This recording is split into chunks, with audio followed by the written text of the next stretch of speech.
Hey everyone, there's a cedar bowl I turned.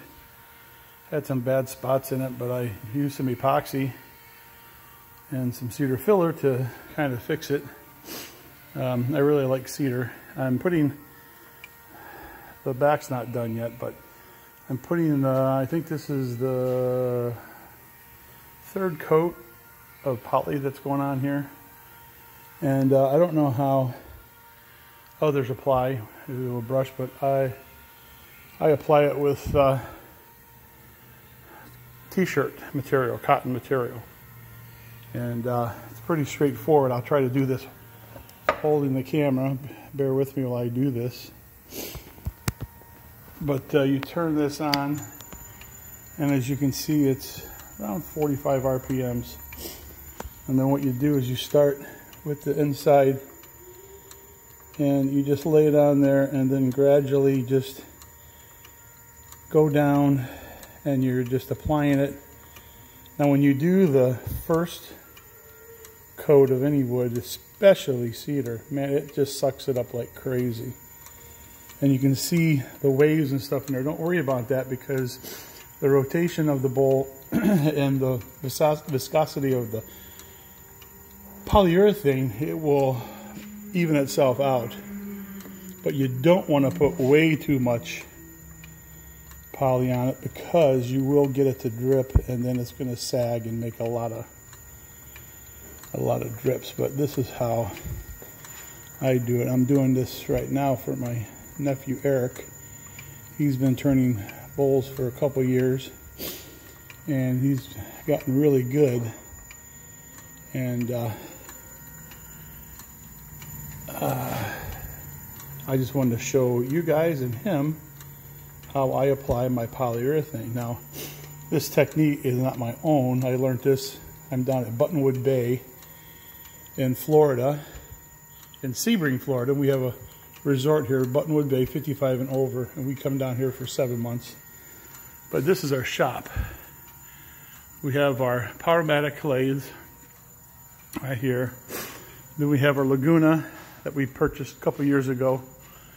And then we have an older Nova, which is the same model I have at home.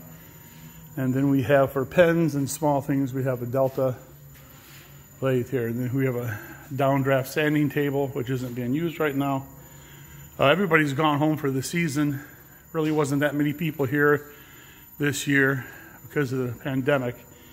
Here's our 15-inch planer, Powermatic. There's our dust collector. That goes over there to our miter station.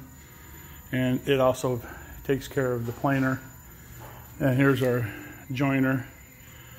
2 table saws, 1 Craftsman. This is a really nice contractor Craftsman table, so I really like it a lot.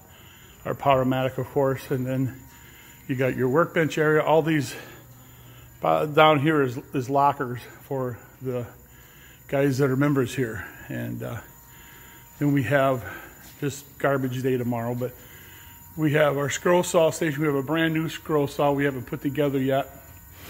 And we have a press over there you can see. And we have other little presses that we made to press bowls together and whatever. And then we have our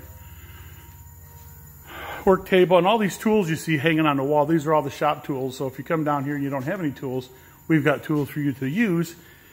And especially for the beginners, we don't want you running out spending $300-400 worth of tools and find out you don't like it, and then you're stuck with those tools. Here's our drills, presses. They're kind of, this one's okay, but we're getting a new Powermatic this year in November when we come back.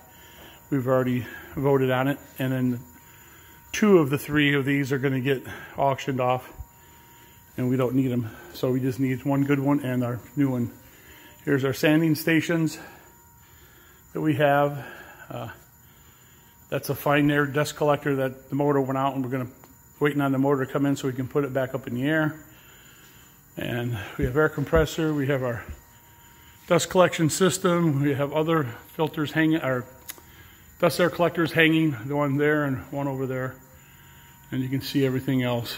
And of course our band saws. We have the big one here, and then we have the 14-inch. And here's the bathroom, and here's our I was sanding over here, but this is our glue up station here. We got a nice flat piece of granite so you can glue up. And then of course our miter saw, our fridge, and then more cabinets and more lockers and all that good stuff. That's my locker with all my junk. I'm getting ready to go home, probably Tuesday, so I'm getting all my tools ready. Take back up north, and in here, my wife is in here, and this is the glass station where they do stained glass, and she's doing that right now. Matter of fact, she's over here singing and doing some work. Hi, honey. You're on the video. Hi. How are you? Good. Who are you talking to? People out there in the video world. Hi, people in the video world. I'm just showing your... No. Yeah, I know. You're just cutting it. I understand. Where's your piece you just finished? It's not quite done yet. Oh, okay. Well, It's over there. here I'm making something here. I can't I'm a beginner. show you what it is. Yeah, my wife's a beginner, but she's really good. She's been doing this for 2 years. Here's her rose she did. Stained glass. So, and we have kiln, do pottery. We don't really have people doing pottery right now. But I tell you what, if you're ready to retire, or you want to get away and you're going to want to get away for 6 months, and you can, down here at Buttonwood Bay, look them up at Sebring, Florida, Buttonwood Bay. They have campsites, park models you can buy, and then double wide you can buy also and live full time. So this is it. So I'm going to put this out there, and here's what's going on, and I can see here, I'll stop this and see how it's flowing really well. There's some bubbles in there, but I'll get those out a little bit with the there. And that's what I do down here. So anyway, if you're retired, you're bored, Buttonwood Bay, Sebring, Florida. Check it out. Talk to you later. Bye.